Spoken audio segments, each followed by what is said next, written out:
Olá, meus irmãos e irmãs de Ideal Espírita, vocês que nos acompanham aqui na Web Rádio Cristo Consolador de São Paulo, muito obrigado mesmo pela sua companhia. A nossa página Estação da Luz Espírita não tem fins lucrativos. O objetivo é a divulgação da doutrina espírita, e é por isso que reunimos aqui esse acervo de matérias espíritas, os livros da codificação, obras suplementares, entrevistas, palestras e outros trabalhos. Tudo isso exibidos nos programas das Web Rádio Estação da Luz de Natal e Cristo Consolador de São Paulo, para atender suas necessidades de estudo, pesquisa e lazer. Tudo isso sem fim lucrativo, como já dissemos. Agora, nos acompanhe aqui nesse programa a seguir. Muito obrigado mesmo pela sua companhia.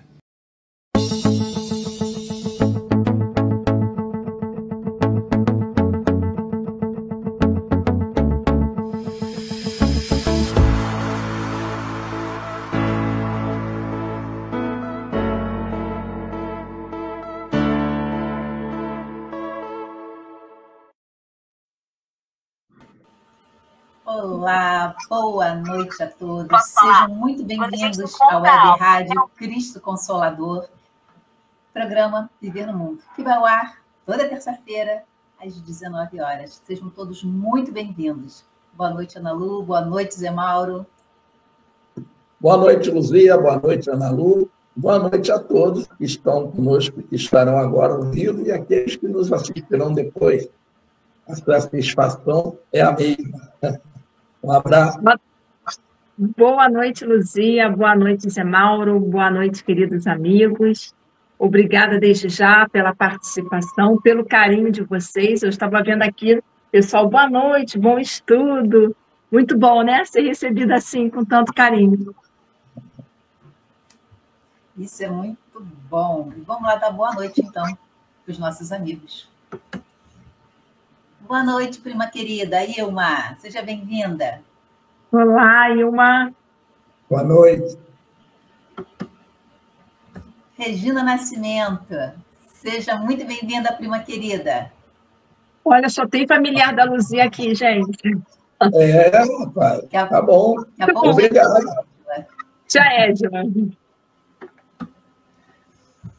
Maria Isabel, boa noite. Oi, Maria Isabel. Maria Isabel Tez. Oi, Bel. Agora, enfim, aprendemos a falar o nome dela. Ela me chamou lá e falou, você falou errado, é Tez. Eu achava que era Tez. Acho que é alemão, se eu não me engano. Beijo, Bel.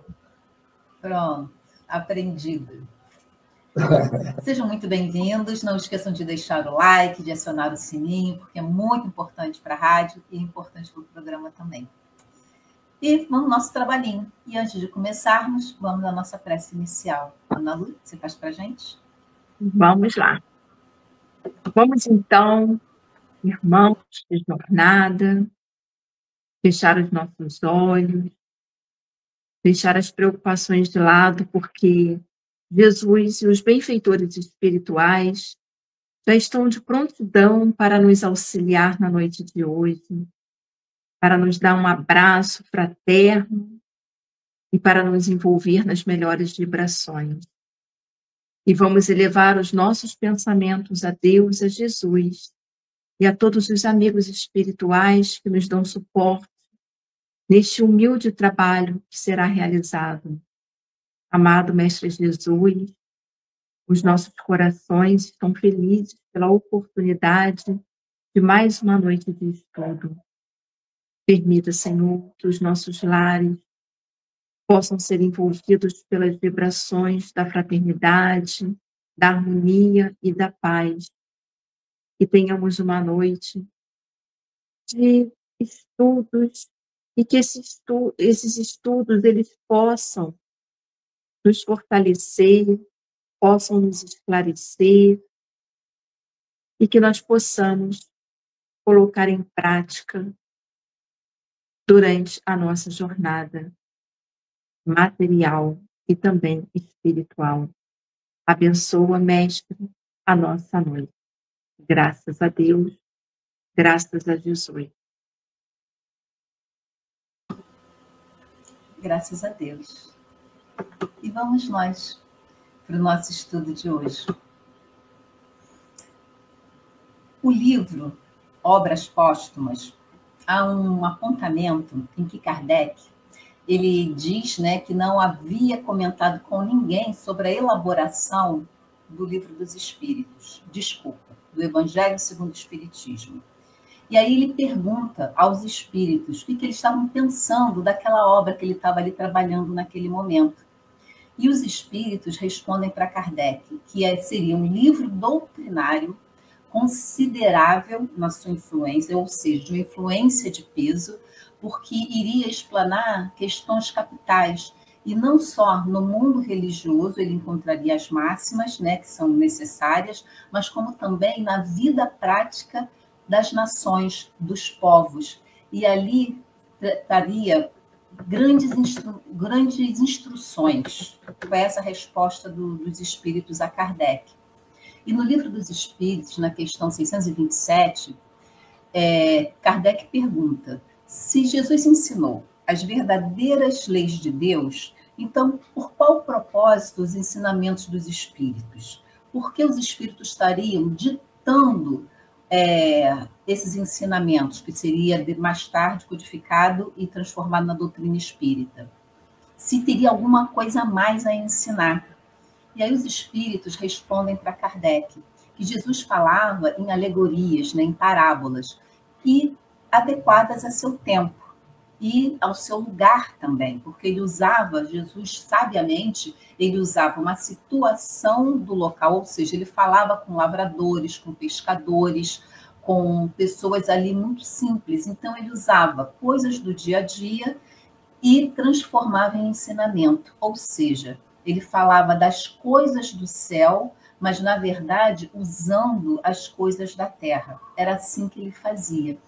E aí os espíritos falam que, então, os espíritos, devem explicar e desenvolver essas leis que estavam ali subentendidas em parábolas, em alegorias. E também, desenvolvendo essas leis, então, seria mais fácil o entendimento, porque em parábolas poucos entendiam. Até hoje, na verdade, nós ainda estamos estudando as parábolas e muito menos praticando, né? Então, quanto mais você entende, mais você absorve, internaliza e pratica. E os ensinamentos dos espíritos devem ser claros, inequívocos, para que ninguém possa alegar ignorância, que todos possam ali entender e absorver. E aí sim, passar pelo crivo de sua razão, da razão individual de cada um, e se concordar, internaliza. E assim nasce o Evangelho segundo o Espiritismo. E o objetivo dessa obra é que os evangelhos, eles são divididos em 5 partes: os atos comuns da vida do Cristo, os milagres, as predições, as palavras, né, que foram tomadas pela igreja como fundamento, como seus dogmas, e o ensino moral. E muitos pontos dos evangelhos da Bíblia, os autores sagrados, né, sacros, em geral, eles são ininteligíveis, né? Alguns até fogem um pouco do racional. Isso porque eles não tinham a chave que possibilitasse essa compreensão da verdadeira ensinamento, do verdadeiro ensinamento das leis divinas. E essa chave, ela veio com o Espiritismo, porque o Espiritismo, os Espíritos vieram nos explicar de onde viemos, por que nós estamos aqui, por que estamos passando por determinadas coisas, o que podemos fazer para melhorar e para onde nós vamos, e qual a consequência disso. Ou seja, o antes, o durante e o depois. Então, essa chave os Espíritos trouxeram com a doutrina espírita. Essa chave está, dentre outros livros básicos da doutrina, no Evangelho segundo o Espiritismo, que fala da lei moral. Então, depois dessa passagem do Evangelho de Jesus, Kardec, ele explica e acrescenta assim, mensagens, tudo que do tema estudado, e os espíritos superiores também fazem seus comentários. Então, ele é muito didático, o Evangelho segundo o Espiritismo. Tem o ensinamento do Cristo, vem, geralmente, o comentário de Kardec e comentário também nos ensinamentos, as orientações de espíritos superiores, como Santo Agostinho, o Espírito de Verdade, Lacordaire, Lamennais, Platão, Sócrates, ou seja, muitos estão ali. E o Espiritismo, ele transformou o Evangelho, porque o Espiritismo ele não trouxe nada de novo, na verdade ele veio desenvolver algo que já vem sendo falado por milênios. Então, ele transformou essa crença da fé cega, do Evangelho normal, da Bíblia, numa fé raciocinada. E isso com o conhecimento das leis que governam o espírito, coisa que nós não tínhamos antes. E ele veio trazendo esse esclarecimento dessa lei que nos governa. Então, que não existe duas vidas, é uma vida contínua, que só que às vezes nós estamos encarnados, ora estamos desencarnados, mas a vida é uma só. E Kardec, ele era um grande didata.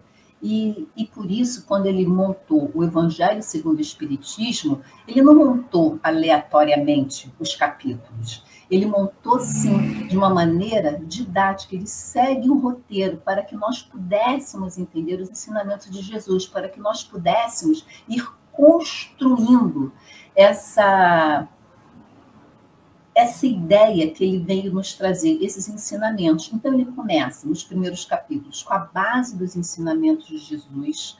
Depois, ele vem falando da redenção individual, que é um guia das características daqueles que seguem Jesus, que creem nas suas palavras.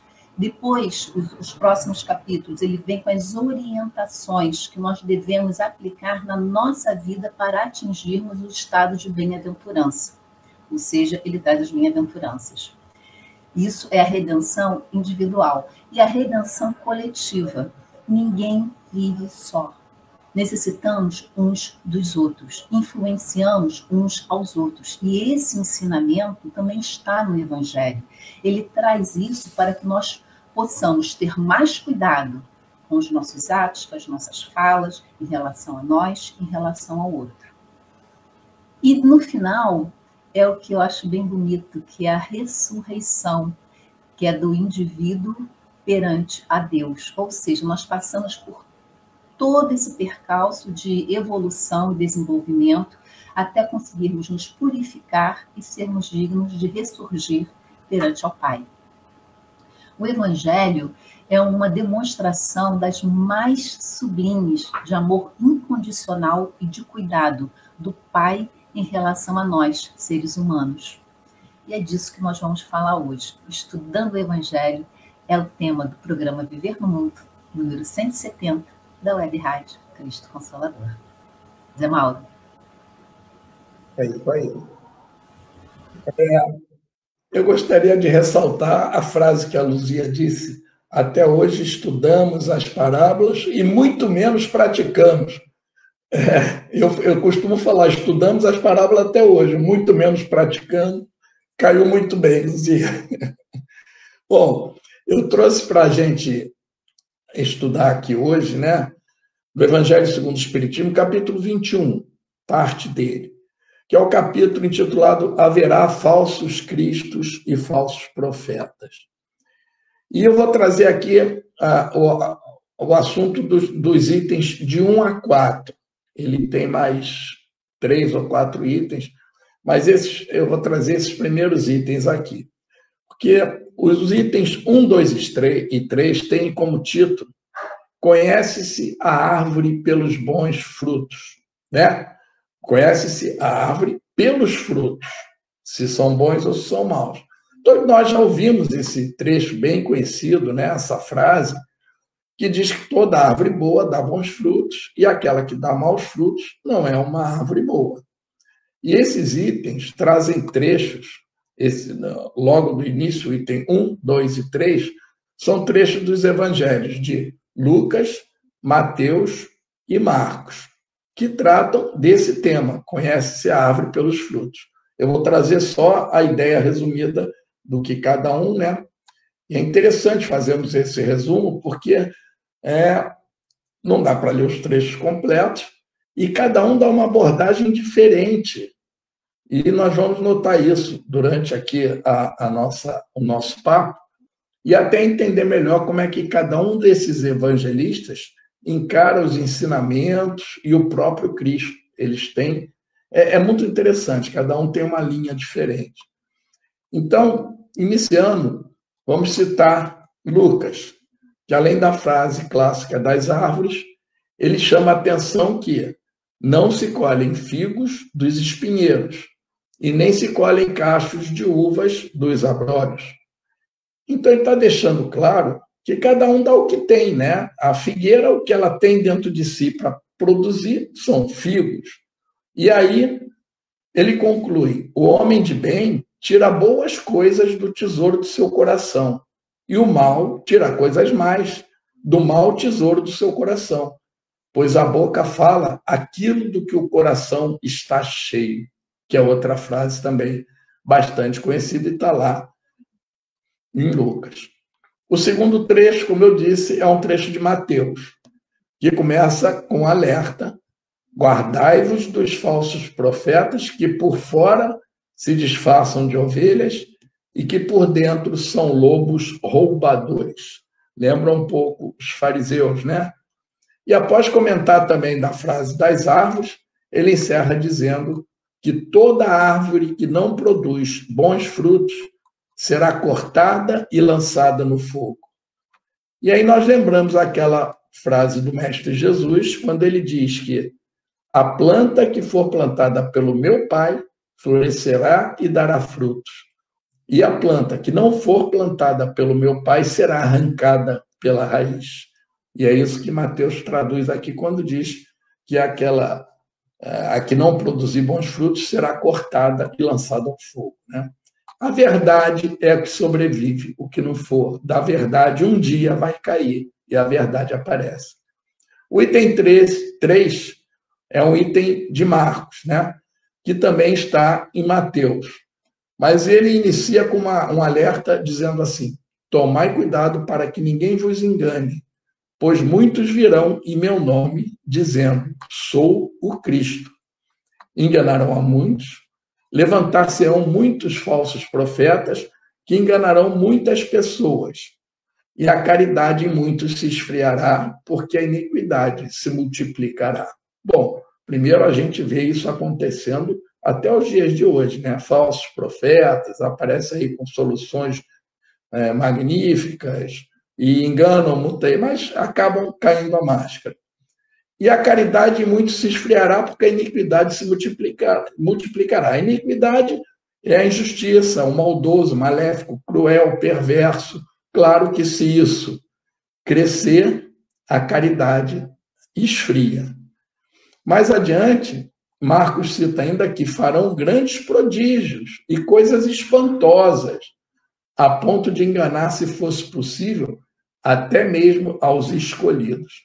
Então, ele está nos dizendo que sejamos um desses escolhidos na fé, porque senão até esses poderão ser enganados por esses falsos profetas.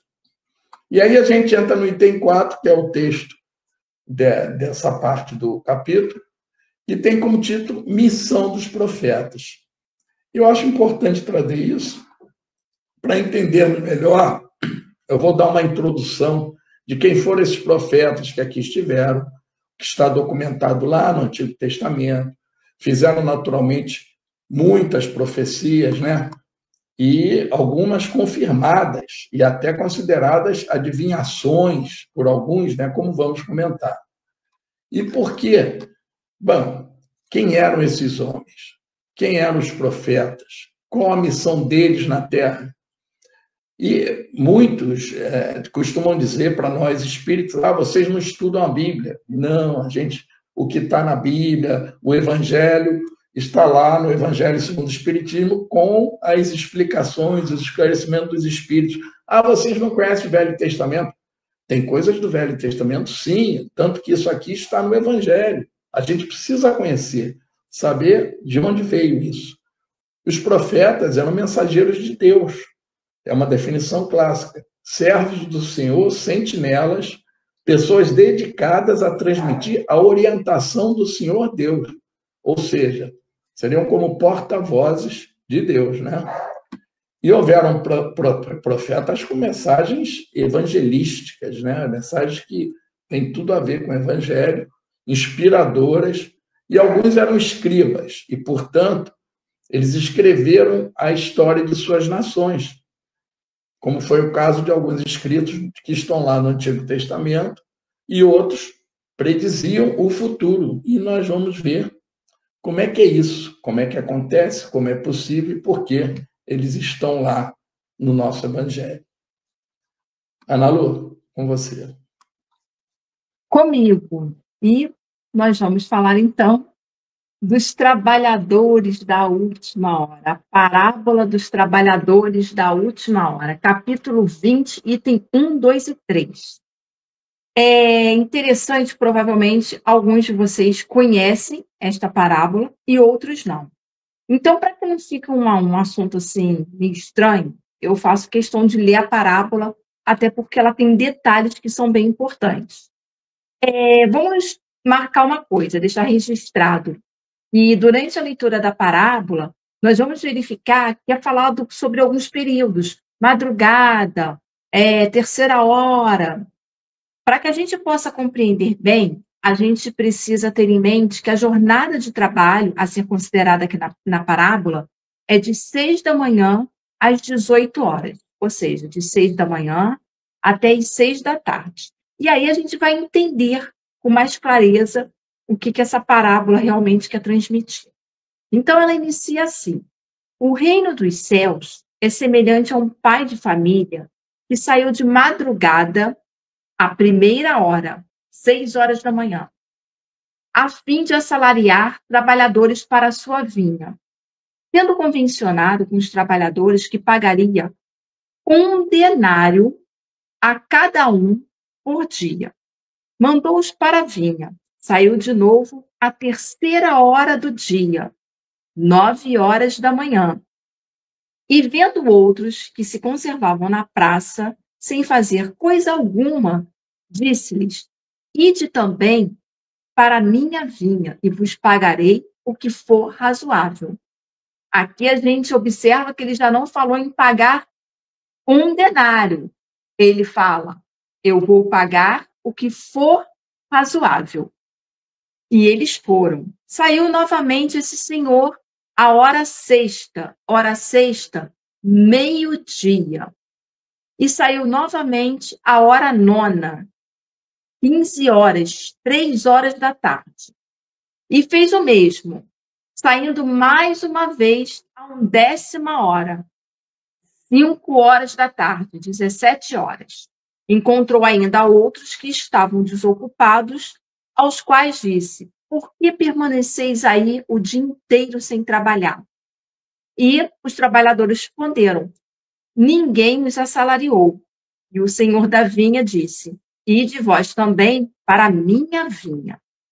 Ao cair da tarde, disse o dono da vinha àquele que cuidava dos seus negócios: chama os trabalhadores e paga-lhes começando pelos últimos e indo até os primeiros.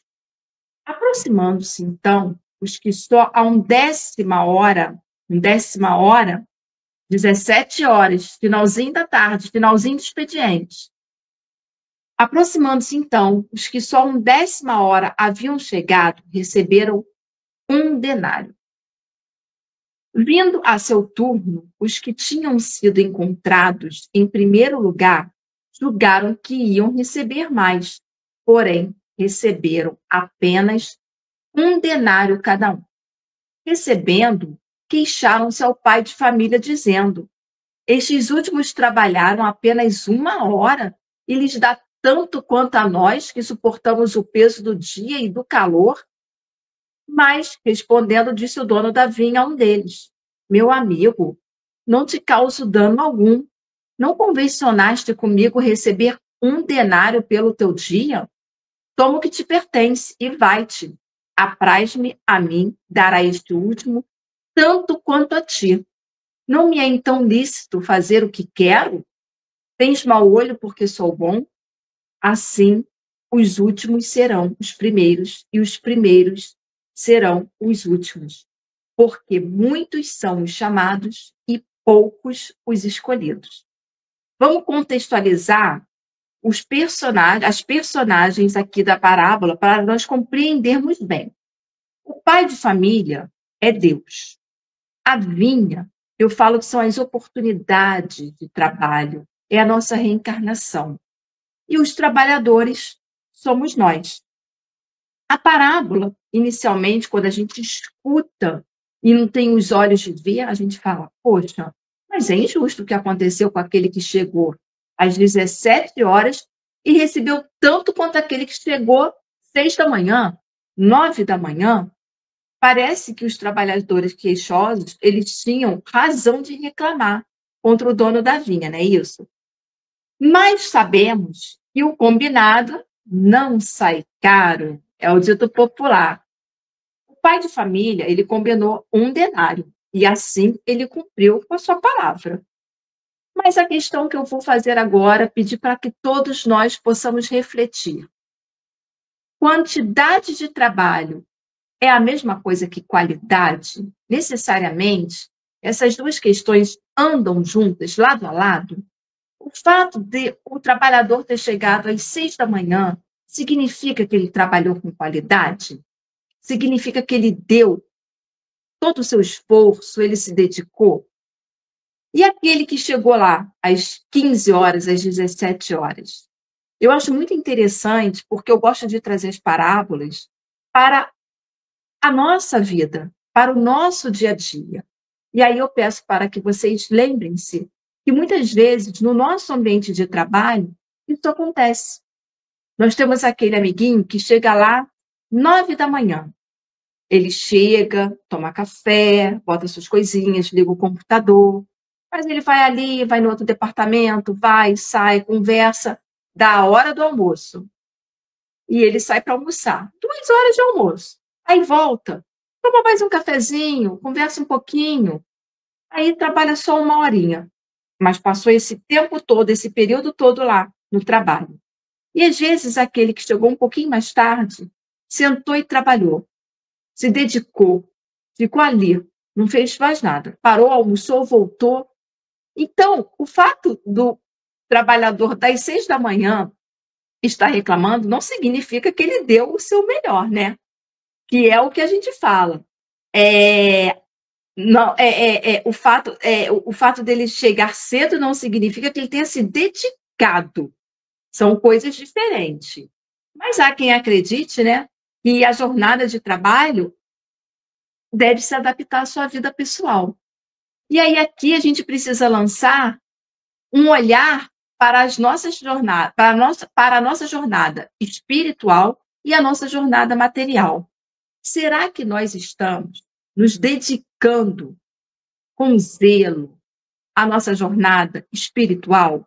Quando chega o trabalho, quando nós somos chamados para uma casa espírita para sermos voluntários, quando nós somos chamados para algum tipo de serviço, algum trabalhinho espiritual, a gente aceita ou a gente dá desculpa? E aqueles que já foram chamados, estão se dedicando mesmo ou fazem muito, como algumas pessoas fazem da casa espírita um centro de lazer? Ah, eu dou um pulinho lá, fico um pouquinho lá. Será que a gente tem consciência da importância que é trabalhar na vinha do Senhor? Então, essa parábola, ela mexe com diversas questões que são importantes que a gente reflita no nosso dia a dia. Porque muitas vezes a gente pode estar se boicotando. A gente pode estar achando que está trabalhando muito bem na vinha do Senhor e não está. Finalizando aqui o meu primeiro bloco. Há algumas pessoas que falam assim, as pessoas perguntam assim, desde quando você é espírita?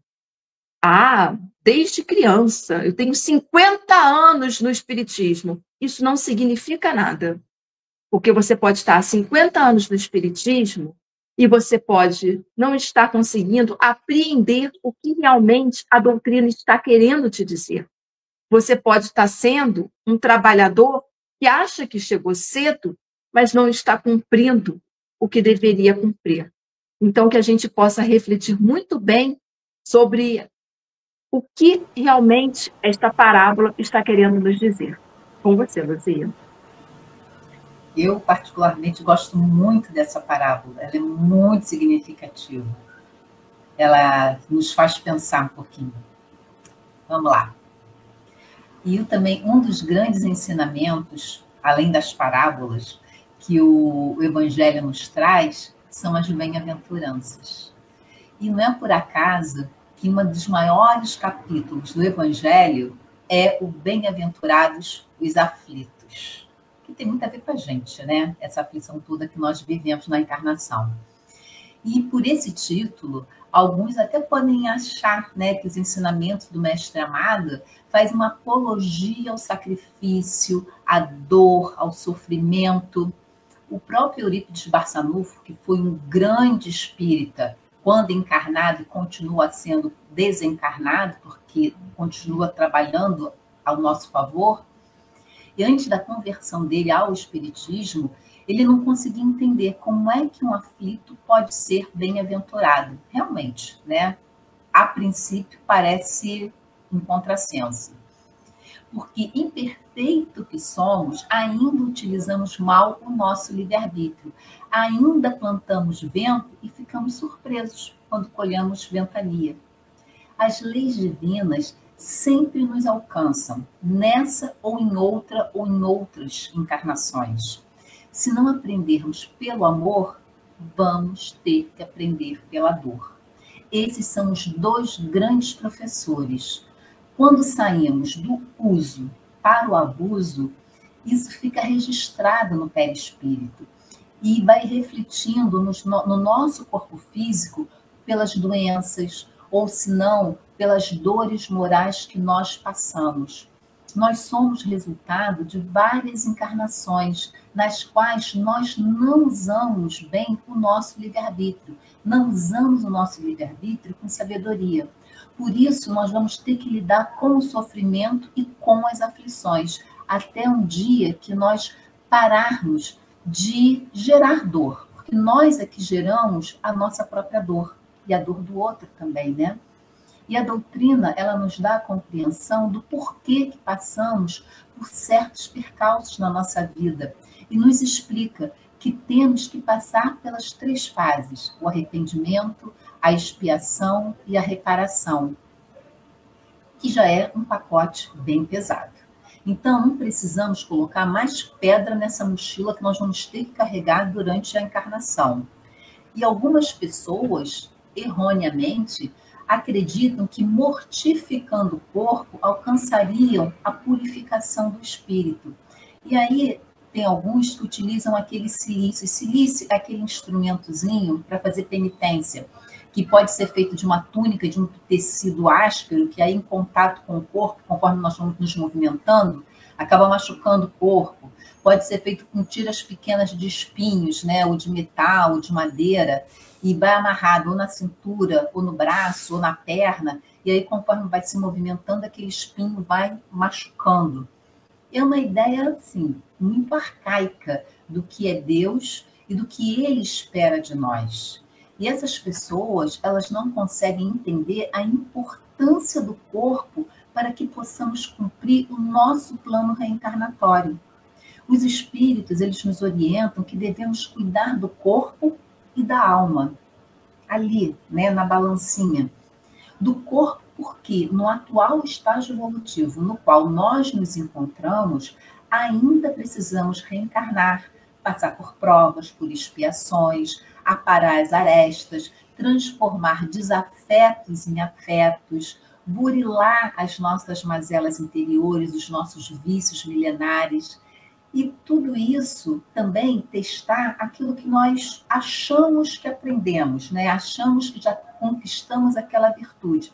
Então, vamos ser testados para ver se realmente conquistamos aquela virtude ou não. Isso, principalmente a paciência, né? E sem o corpo físico, nós não conseguiríamos reencarnar, não conseguiríamos fazer todo esse burilamento da nossa alma. E isso faz parte da nossa evolução. E o espírito, que é imortal, ele precisa, sim, ser depurado até atingir a pureza necessária para que possamos ressurgir ao lado do Pai, como nós falamos no primeiro bloco. E os benfeitores espirituais, eles nos explicam que esse tipo de silício, né, essa mortificação do corpo, ela é inútil. E que nesse ato, apesar de muitas pessoas pensarem ao contrário, esse ato há muito egoísmo e muito fanatismo, além de transgredir a lei de Deus. Primeiro, porque está agredindo o corpo. Segundo, porque não está ajudando a ninguém e nem a si próprio. Então, é um egoísmo, está achando que só ele vai se salvar, quando, na verdade, nem ele está se salvando com esse ato. E um fanatismo. E o fanatismo que é a fé não raciocinada. Então, não consegue entender o amor do Pai para conosco. Então, acha que esse sacrifício, a dor, realmente é tão necessária assim. Então, qual é o verdadeiro silício de que trata o Evangelho segundo o Espiritismo? Ou seja, quais são as provas voluntárias que são bem vistas aos olhos de Deus? As nossas provas têm por objetivo exercitar a nossa inteligência e burilar a nossa moral. E quando há obstáculos, seja de qual natureza for, isso ele nos impulsiona a buscarmos uma solução, um plano B. Isso nos movimenta, nos faz sair do lugar. E é assim que nós nos submetemos à lei do progresso e à lei do trabalho. E dessa forma nós vamos desenvolvendo a nossa inteligência e a nossa moral. E tentar aumentar as nossas provas, as nossas expiações, apenas com o intuito de acelerar o processo evolutivo, é um ato de egoísmo. Então, vamos responder pelo mau uso desse corpo que nos foi emprestado para essa encarnação. Emprestado, porque quando desencarnamos, o corpo não nos acompanha. O espírito segue sozinho com o perispírito, o corpo fica. Então, esse corpo, e cada encarnação, nós recebemos emprestado um outro corpo para que cuidemos. Então, vamos ter que prestar contas, sim. Esse corpo não é verdadeiramente nosso. Nós estamos aqui utilizando para essa encarnação. Ele está temporariamente sob o nosso domínio. E por isso que vamos ter que prestar essa conta. E agora, quando nos sacrificamos de coração para auxiliar alguém, isso sim é o verdadeiro silício que é bem visto aos olhos do Pai. É velar por um doente, é uma mãe que deixa de comer para dar para os filhos, ou passa horas sem dormir para poder cuidar de um filho doente, e tantas outras coisas. Quando nós auxiliamos o outro de coração, nós deixamos de fazer algo por nós para poder fazer pelo outro. Esse é o verdadeiro sacrifício bem visto aos olhos de Deus. É o verdadeiro silício. É sacrificarmos as nossas mazelas interiores, ou seja, nosso egoísmo, nossa vaidade, o nosso orgulho, os nossos vícios, né, que nós carregamos por milênios. Ou seja, sacrificar esse lado para que nós possamos deixar aflorar o lado bom, a caridade, o amor ao próximo. Todos nós encarnamos nesse mundo de provas e expiações, nós já viemos com a nossa cota de silício para podermos nos lapidar. Nós realmente não precisamos aumentar essa carga, e ainda mais desnecessariamente com agressões ao nosso corpo. Zé Mauro.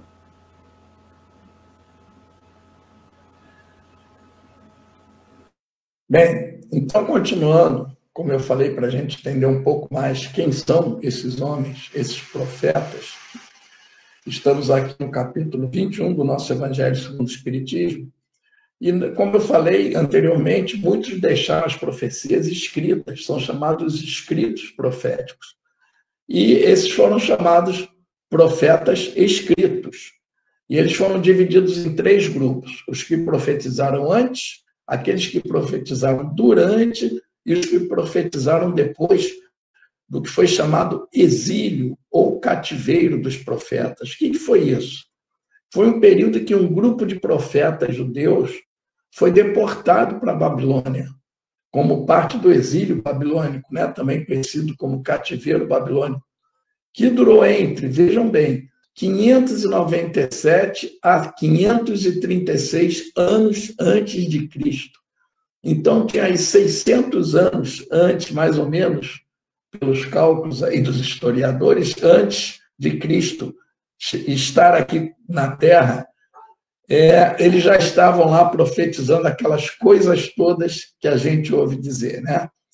E esse exílio foi um evento marcante na história judaica, e os profetas desempenharam um papel crucial antes, durante e depois do cativeiro. E aí foram classificados assim: os pré-exílicos, como Isaías, Jonas, exílicos, Ezequiel e Daniel, e pós-exílicos, Zacarias, Malaquias e outros, né? Estou citando assim os mais conhecidos.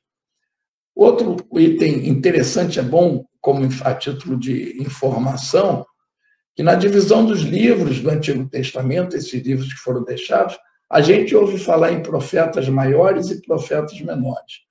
Eu confesso que eu tinha uma impressão que os profetas maiores eram aqueles que fizeram profecias mais poderosas, e os profetas menores fizeram profecias mais simples. Não, é simplesmente uma divisão de acordo com a quantidade de escritos, de livros que eles deixaram, que cada um deixou.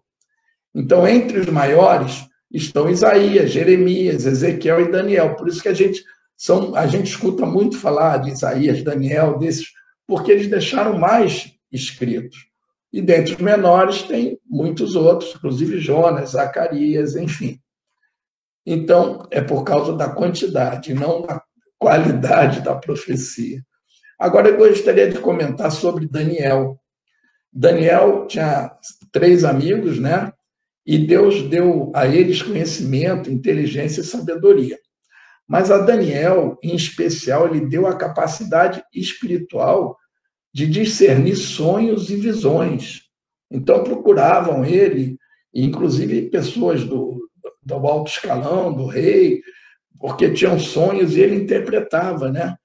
E ele foi levado cativo para esse cativeiro na Babilônia, ainda jovem, com 19 anos. Imagino o que esse rapaz já não vinha fazendo para ser enviado para o exílio, né? Aos 19 anos. E ele tinha muita sabedoria.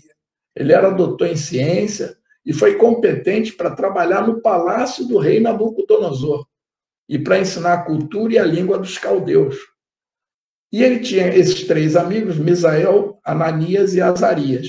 E aí tem aquela história da fornalha, né? Que eles foram colocados na fornalha. A fornalha, eles botavam as pessoas lá dentro, acendiam a fornalha e as pessoas eram queimadas vivas. E os 3, lá dentro, começaram a orar, a rezar com muita fé, e contam que apareceu um anjo e disse para eles: vocês serão salvos pela fé de vocês e tal. E os 3 saíram da fornalha sem se queimar. Daniel não foi posto da fornalha porque Nabucodonosor tinha um certo medo, porque achava ele tão poderoso. Ele depois acabou desencarnando, jogado aos leões, né? Mas não botou ele na fornalha. E um outro fato interessante é o profeta Ezequiel. Ele teve uma visão, vejam só, dos 4 querubins, como se conhece, né? Que, na verdade, era um ser com 4 faces e 4 asas. Debaixo de cada asa possuía mão de homem, e as faces eram: uma era de leão, uma de boi, uma do homem e uma da águia. A gente acha, isso é doideira, o cara ter uma visão dessa, mas vejam que interessante. Essas 4 faces foram interpretadas pelos 4 evangelistas, sei lá, 500, 600 anos depois. Cada um interpretou uma dessas de forma muito significativa. E vamos lá. O leão, que era uma das faces, significa domínio, rei.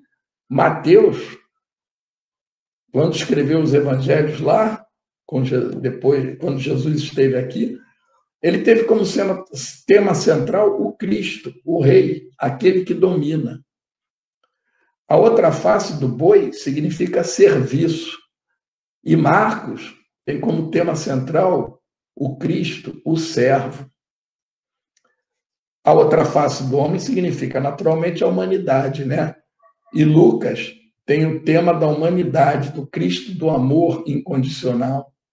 E a águia significa exaltação, alcança os lugares mais altos. E João reúne todos os temas dos outros evangelhos, exaltando Cristo por seus sinais, seus milagres, as maravilhas que ele fez. Seria a águia. Então, vejam que é interessante, né? Que os sinais vindos lá dos profetas e aqui sendo interpretados, fazendo uma ligação, porque Jesus estava comandando tudo isso desde que a Terra começou a se formar, né? E o que são as profecias? Naturalmente, elas vêm da inspiração, da intuição, ou de algum conhecimento trazido de vida passada, né? E são chamados, esses homens, de médiuns proféticos, né? Mas como prever o futuro é possível?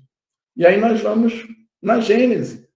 Na Gênese, no capítulo 16, que se intitula Teoria da Presciência. E aí nós compreendemos o seguinte, está lá na Gênese. Nós compreendemos a possibilidade da previsão dos acontecimentos que devam resultar do estado presente. Ou seja, daquilo que está acontecendo agora vai resultar em alguma coisa. Dá para a gente imaginar, né? Não, mas não, é impossível ver no futuro daquelas coisas que não têm nenhuma relação aparente com o estado presente, ou ainda menos daquelas que são atribuídas ao acaso. Então, as coisas futuras, está lá na Gênesis, na verdade não existem. Elas ainda se encontram no nada, né? Como pode saber, então, que elas ocorrerão?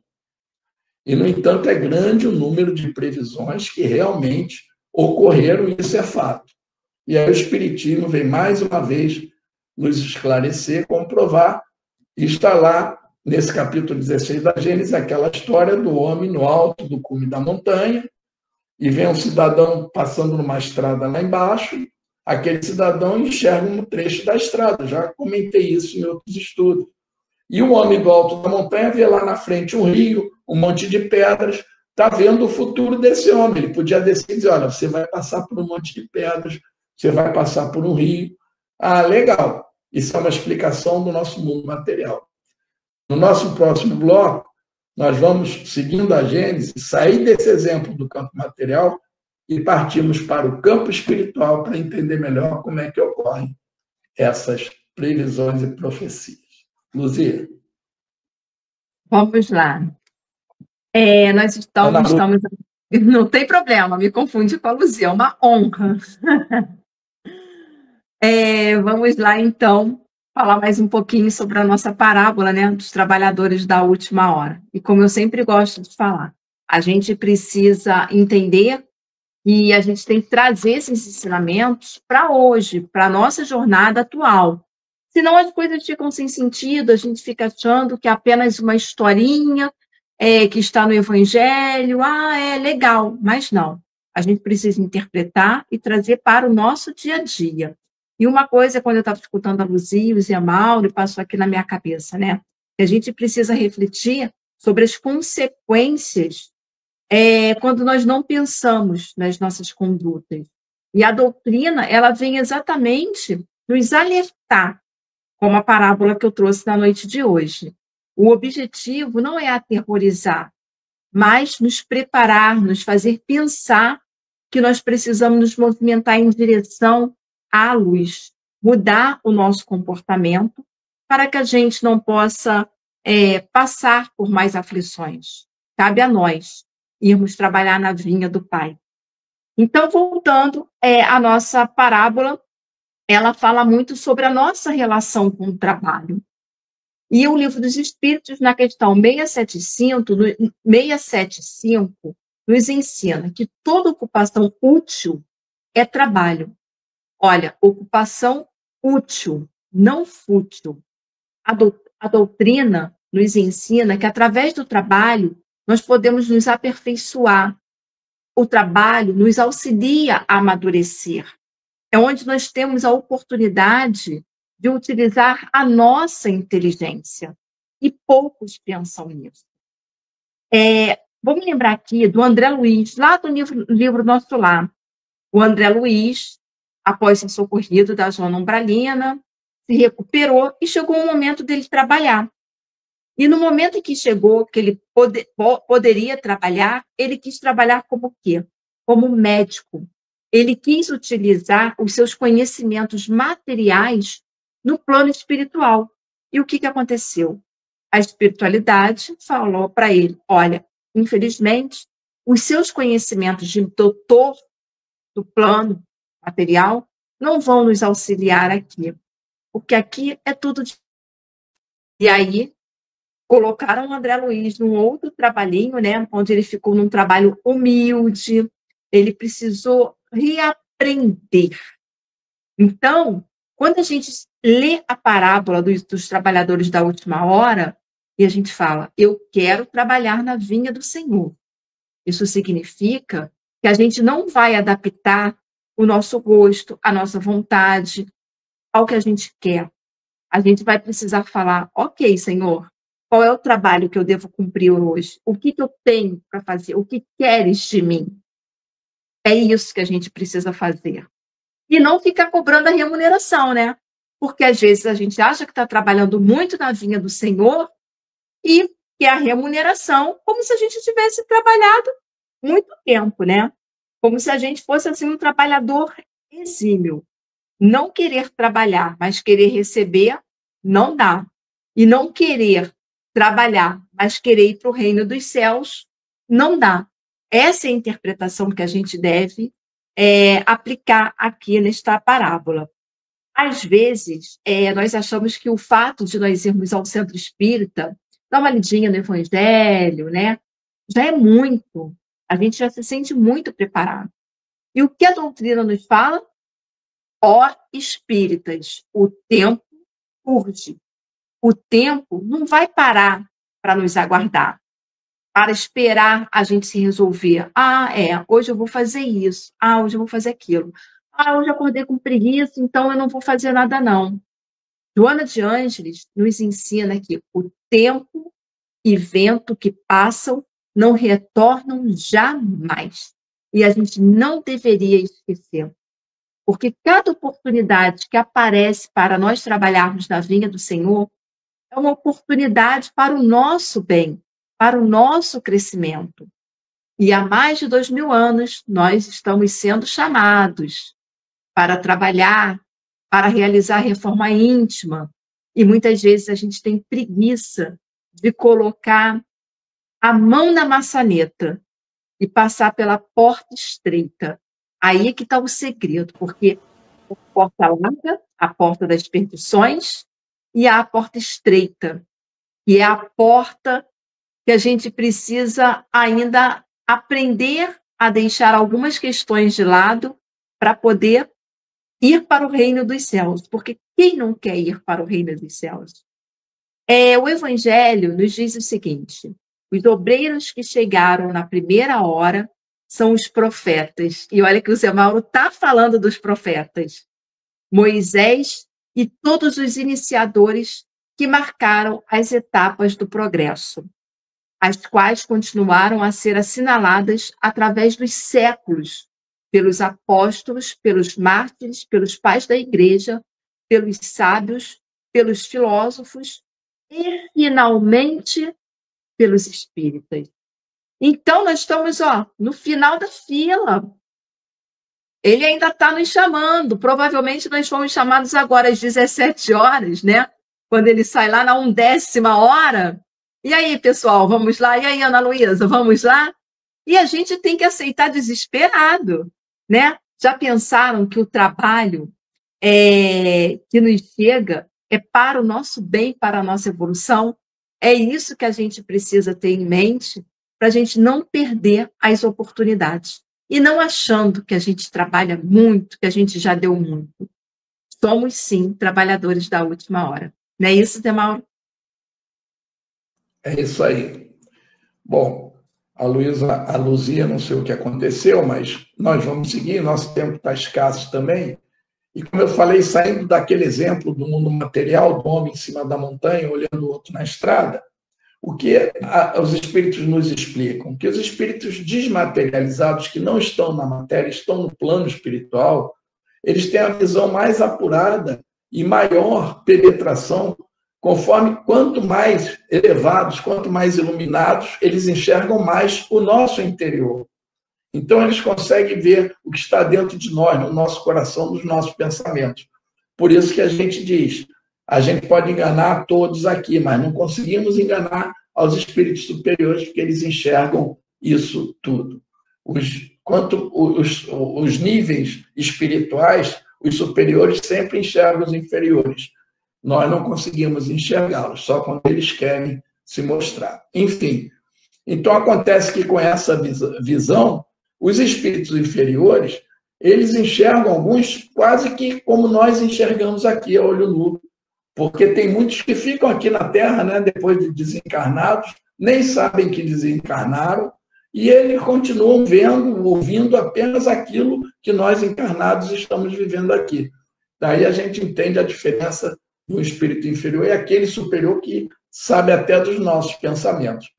Imaginamos, então, que se a iluminação do espírito leva a esse grau de visão, de conhecimento do interior, é por isso que o nosso Mestre Jesus, imaginem, o ser de maior luz que já esteve por aqui, ele olhava para nós e dizia, você é um crédulo, você é um incrédulo, esse tem fé, esse não tem, esse aqui está pensando isso, esse vai me trair. Ele sabia tudo que estava dentro de nós, a gente fala isso, né, em outros estudos, e é assim, o Jesus tinha uma superioridade, uma luz, que ele sabia o que cada um chegava perto, por isso as respostas dele eram perfeitas, ele sabia o que estava falando. E Deus, às vezes, permite que levante um pouquinho esse véu que nós temos nos olhos espirituais, para que seja revelado alguma coisa do futuro, única e exclusivamente, com um fim útil, instrutivo, nunca por mera curiosidade. Então, os profetas, eles realmente não são adivinhos, eles são homens a serviço de Deus. Luzia? Vamos lá. Eu gostaria de ler para vocês uma psicografia de Chico Xavier, né, pelo Espírito Emmanuel, do livro Alma e Coração, que tem como título Confie em Deus. Aflições e lágrimas são processos da vida em que te acrescentam as energias a fim de que sigas em frente na quitação dos compromissos esposados para que te ilumine os olhos no preciso discernimento. As aflições e lágrimas são processos da vida em que te acrescentam energias a fim de que siga em frente. Nos dias difíceis de atravessar, levanta-te para a vida, ergue a fronte, abraça o dever que as circunstâncias te deram e abençoa a existência em que a providência divina te situou. Por maiores que sejam, por maiores que se façam a dor que te visite, o golpe que te tira, a tribulação que te busca o sofrimento e te assalte, não esmoreça na fé e prossegue fiel às próprias obrigações, porque se todo bem te parece perdido, na fase da tarefa na que te encontras, guarda a certeza que Deus está contigo, trabalhando do outro lado. E é só o que a gente precisa, ter essa certeza que Deus está conosco, trabalhando do outro lado. Que Jesus nos prometeu estar conosco até o final dos tempos. E final dos tempos é quando nós nos transformarmos em espírito puro e ressurgirmos ao lado do Pai. Então, nunca, nunca, nunca estamos sozinhos, independente da situação, se boa ou se não tão boa assim. E essa certeza dá aquele calorzinho no coração, aquece o nosso coração. E é disso que a gente precisa para poder seguir feliz, com resignação e com esperança, que amanhã será bem melhor e depende de nós, o plantio de hoje. Ana Lu. Bom, finalizando, eu vou finalizar aqui com um trecho do capítulo 20, item 2, que nos diz assim: obreiro da última hora tem direito ao salário, mas é preciso que a sua boa vontade o haja conservado à disposição daquele que o tinha de empregar, e que o seu retardamento não seja fruto da preguiça ou da má vontade. Então, que a gente deixe a preguiça, a má vontade, as desculpas de lado e a gente vá trabalhar na vinha do Senhor. É pelo nosso bem, é para que nós possamos dar passos aí à frente. Eu gosto sempre de lembrar, né, que o Criador, ele não depende de nós é que dependemos dele. Nós é que deveríamos implorar para trabalhar nessa vinha. E quantas vezes a gente não dá de ombros para esse trabalho. Que Jesus abençoe a todos nós e que sejamos trabalhadores da última hora, cheios de disposição. Que tenhamos a plena certeza do nosso papel na criação. Isso é muita coisa, isso não é pouca coisa, isso é muita coisa. Nós somos co-criadores, junto com Deus, com Jesus, e temos, assim, espíritos maravilhosos que nos acompanham, que nos orientam, que nos abençoam, que nos protegem. O resto é por nossa conta. E hoje não vai dar para falar com um a um, porque nós estamos em cima do laço aqui no nosso horário, mas agradecendo a presença de cada um de vocês que estão ao vivo, que vão assistir daqui a pouquinho, né, a gravação do programa. Não deixem de dar o like, de acionar o sininho. E terça-feira que vem, às 19 horas, na Web Rádio Cristo Consolador, programa Viver no Mundo, estaremos todos juntos. Zé Mauro, você faz para a gente rapidinho a prece de encerramento e agradecimento? Faço, senhor. Então, irmãos queridos, agradecendo a todos vocês, vamos elevar nosso pensamento e agora, unidos em um só coração, agradecer ao Pai, ao Mestre Jesus, por mais essa noite de estudo, tanta coisa que foi trazida até nós. Muito obrigado e que possamos estar aqui na próxima semana. A nossa vontade é aprender para que possamos seguir cada vez mais os teus passos, irmão. E que nós saibamos, quando estivermos diante de uma árvore, avaliar se o fruto dela é bom. Esse é o que nós devemos nos servir. Obrigado, Pai. Obrigado, Mestre Jesus, e a todos os nossos guias que estiveram conosco. Graças a Deus e graças a Jesus. Graças a Deus. Beijos! E até a próxima terça-feira, 19 horas, na Web Rádio Cristo Consolador. Tchau, pessoal. Uma semana abençoada. Tchau, amigos.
Chegamos ao final do nosso programa. Muito obrigado por ter nos acompanhado nesse trabalho e aguardo você na próxima atração.